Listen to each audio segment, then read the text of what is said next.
Now, we have overt narcissism and covert narcissism. Overt narcissism is obvious. It's loud, controlling, dismissive. It's arrogant.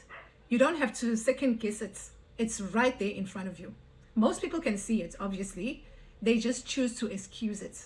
They choose to justify it or normalize it. And because sometimes people are maybe scared of the person who's a narcissist, they choose to ignore it. However, covert narcissism is different. It's quieter, it's more hidden, more calculated. It can look like kindness or softness, even victimhood. But underneath, there's manipulation, control, and emotional harm. Now, when it comes to my own experience, the person I was with was very clearly overt from the beginning, though. His behavior was visible, not just to me, but to everyone else, to everyone around him. But the difference is with him, I was the very first person to actually call it out. And I think I was the very first person in his life, actually. He wasn't used to accountability. He was used to being accepted, defended, and understood, even when his behavior was harmful. So when I started calling him out consistently, because I did not play like that, something shifted when it came to him, because now I was calling it out loudly. He didn't become better. He became strategic. Because of me, he realized that being openly himself was no longer working.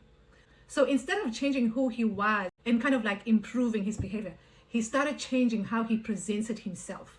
He started mirroring healthier behavior, saying the right things, acting calm, acting understanding, acting like he has changed or he was changing. He did get me fooled when it came to that one, I'm not going to lie. But it wasn't consistency. It was performance.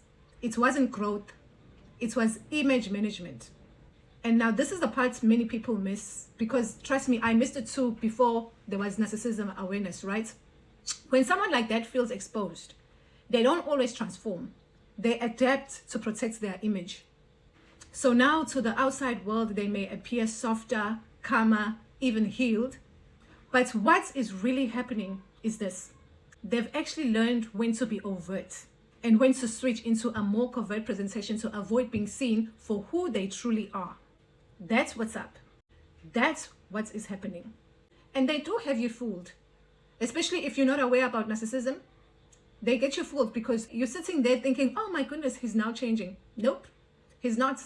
He's just being strategic. Because in my case, that was the case. If he still wants to keep you in his life so you can continue to be his supply, he moves strategically.